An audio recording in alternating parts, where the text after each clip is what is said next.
Welcome to Music is a Day Job. I'm your host, Sean, and Music is a Day Job is brought to you by the Concert App. The Concert App is an artist accelerator. It takes artists from opener to headliner to on tour and gives the fan the best experience in live independent music shows. Um, Hey, if you support this content, make sure you like, comment, and subscribe so we can make sure every artist learns about this stuff so they can turn music into a day job. So today I'm going to do a three-part series based on the top 10 music industry myths. Okay, and these are the things I hear a lot, and I feel they're myths. I know people in the music industry are gonna be like, "That's not a myth," but do I care? No. Um, so, the top 10 music industry myths. Did people believe for some reason? I don't know why they believe them. I don't even know if there's any proof that even says that any of these actually make sense or if people just teach people these things for other purposes, like controlling purposes, whatever.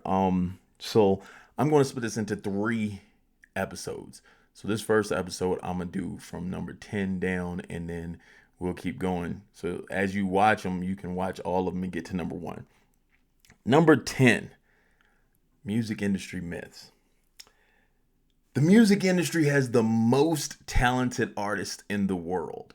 Now, the way they present this, they make it seem as if, like with all their award shows and everything, they make it seem as if each person's like the best. Like, this is the best in the world based on the idea of like music industry charting, which we all know can come through payola.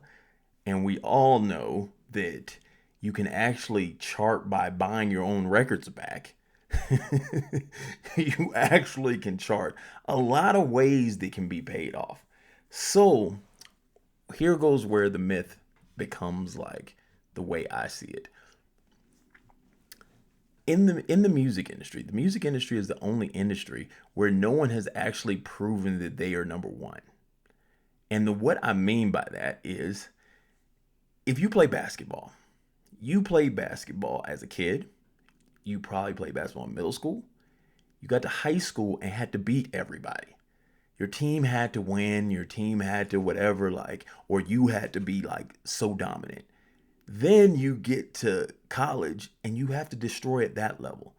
And now within these rankings, at least in the United States, you're beating all the competition that's inside of a current system.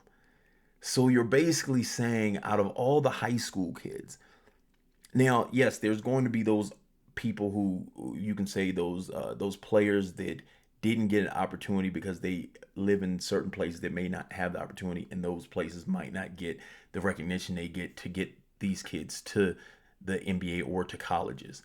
You also have kids that probably didn't get good enough grades and maybe have been better players than other players.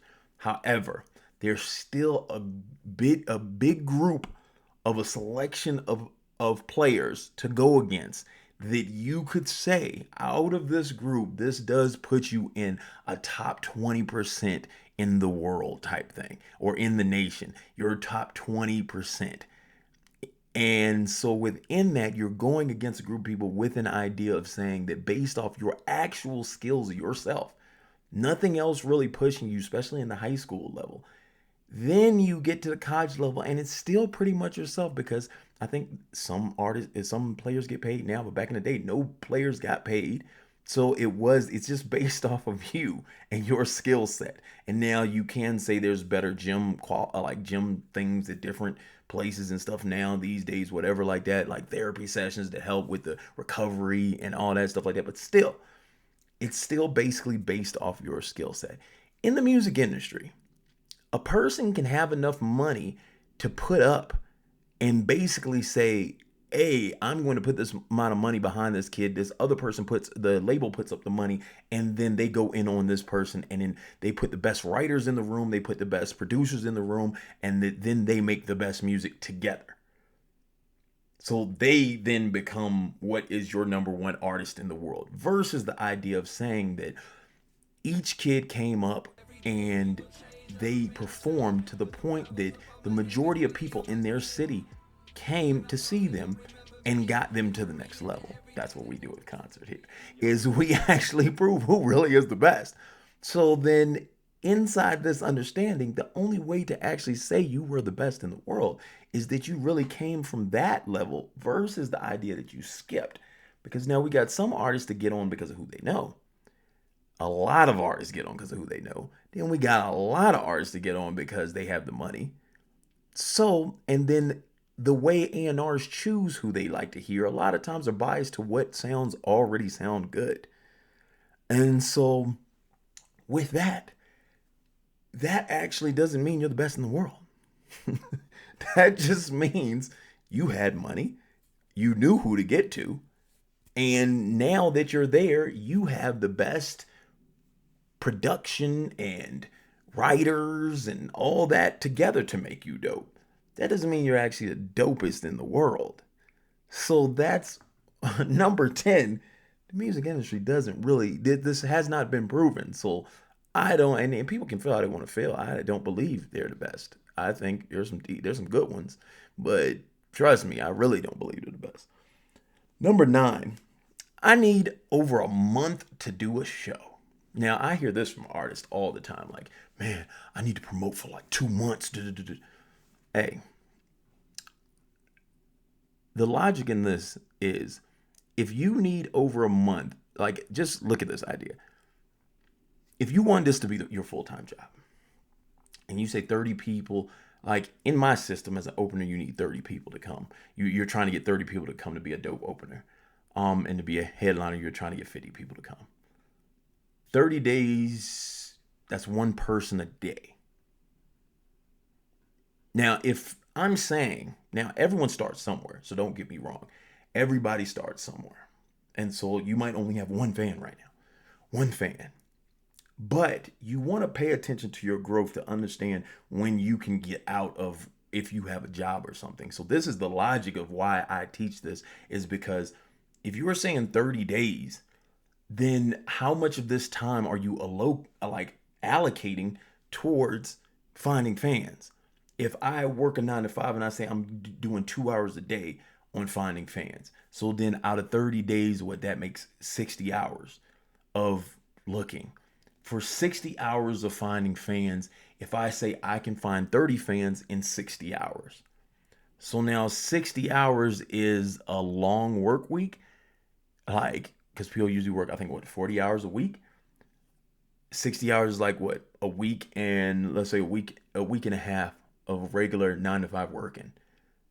So that means in a week and a half, you can find 30 people. That's what you're putting yourself at. So the reality of that would be basically a week and a half was the real amount of work you did. So understand where that is, because the reason people promote 30 days out is because a lot of shows that are with nationals promote like that. So people have taken that, but then you got to think an idea of going like, that's from the promoter standpoint of how promoters promote shows the following month and the following 2 months. If you ever look at even like venues that book, a lot of times you'll see all their packed shows within 30 days. That's all their shows. Some shows will go extend into 2 months, and some shows, and barely any, will be on the third month already because they book in the 30-day intervals like that. So that's where I think people got it from. But see, where you have to end up getting into your mind is how quick can I turn over to do shows? Because if I'm touring, now I'm having back-to-back shows. So now what this does is if you keep in your mind that you need 30 days to promote a show, 30 days to promote, how will you ever do 2 shows in 1 month? However, will you do 3, 5, 6, 7, 8, 9, 10 shows in a month? How do you get to those numbers if your idea is always I need 30 days? Because then you have to promote in different states at different times and you have to keep rotating it. So this is a myth that I never understood why artists say back to me all the time. Like I hear them say it all the time. Like, I need 30 days. I need 30 days. Like, it's like, yo, if you need 30 days, okay, that can be the start of where you're starting at. But now you need to start pushing towards the idea of I need to be able to turn over shows quick. Now, yes, it may not make sense if it's like 5 days out and stuff like that or whatever like that, but you have to think in the logic of if you're trying to beat to the peak. So if you're trying to get to the peak with a national artist, what they're going to do, if Drake comes out here tonight and says, I'm doing a show here tonight, 20,000 people are showing up tonight. If he says tonight, you have to say in a week, 30 people will show up for me at least. In a week, 50 people will show up for me at least. In 2 weeks, I like to give people 30 days personally. The worst case scenario, I like to give people 2 to 3 weeks out. I never try to give somebody 1 week unless they tell me, hey, this is what I want to do. And I've had artists that come in and be like, yo, in this 1 week, I can get off like 20, 30. And they pull it off. So I know it's possible. And plus, I've done it myself. So then I'm just saying, I like to give people 2 weeks at least. And that's like worst case scenario. Most pages, I like to give artists 3 weeks and then try to give them a month. But then don't get comfortable in that setting. Because in the future, if you're trying to get to more and more shows, you're going to have to get to a point that you can get people to come out quicker. They have to want to come see you all the time. Now, number 8, biggest myth. All I got to do is make a hit song. And I'm going to, in this video, I'm only going to do 3. I guess I'm not going to do 4. I'm going to do 3 in this one. All I got to do is make a hit song. And I hear this all the time. And I think because the people who get paid to help you make the hit song, they always bring it to you like, man, you better get the best mixes and the best producer and you better get the best. Do it based off what you can afford. Because the truth of making a hit song is that half of it is in making the hit song and the other half is in the marketing of it. And it might even be more in the marketing of it. Because if you look at these dudes that are popping in these songs aren't amazing. They're not like that far. I've heard songs of dudes that made them down the street that sound better. It's a lot of it then becomes the marketing behind it, the branding that comes behind it, everything. And you can definitely tell this when you look at TikTok. Because you're not even listening to the whole song. You're listening to like 3 seconds of the song and the person's doing something, a dance that goes something weird with it. And then next thing you know, because they did that dance and then everybody follows the dance, that little piece becomes the part that sticks in your head. So the branding of it then becomes more of it than anything. The marketing then becomes more of the song than the actual song. So as we get into further times where you can market a song better, you start seeing less of making the hit song and making the song that actually catches because of everything surrounding it. So I've always said that it's like you have to have the marketing behind it. It's just that inside the music industry at times, at one point it was no other outlets and they control all the outlets. So then I can tell everyone you have to make a hit song to get on. And then my denial to them is no, this isn't a hit song. You see what I'm saying? So then when a kid comes and he might actually had a hit song, but then I'm just going to tell him no because he didn't have any money. He doesn't have any, like I can say it to anything. I can just say, no, that isn't a hit song. And that's what you see them doing. That's how they treat you. They'll make sure every song that you make isn't really a hit song yet until they add their pieces. Like, well, let's have this person do the beat and let's have him do this on it. And then they start adding the pieces so everybody can get paid. So when you see those, is all you got to do is make a hit song. It's not the truth.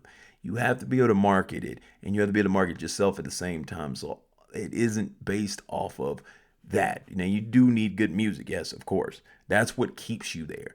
But you're going to have to understand the business of branding yourself and getting people to listen to it and getting people to catch on to those pieces to make it work. So that's number 10, 9, and 8 of the top music industry myths. And next part we might do 4 or 3 and we'll keep going down. Okay. But once again, this music is a day job. That was the first 3 of the top 10 music industry myths. Make sure you check out part 2 and part 3 about to come up. Music is a day job is brought to you by the Concert app. And now the Concert app is moving around and booking artists all over to come do shows. Currently, we're only in Colorado, Utah, and Arizona. We'll be in Nevada next month and Texas the month after. If your state isn't, mentioned yet, let's try to get there quicker. Tell everyone you know to get onto the app. Get onto the app ASAP, because then the demand will make it easier for me to get into those states. If you know any venues, definitely slide them to me and let me know, because then I can get into those states and start getting into those venues and helping artists get shows and start creating music as a day job for all these artists. You know what I'm saying? So make sure you do that. This has been Music as a Day Job. I'm Sean, brought to you by the Concert app.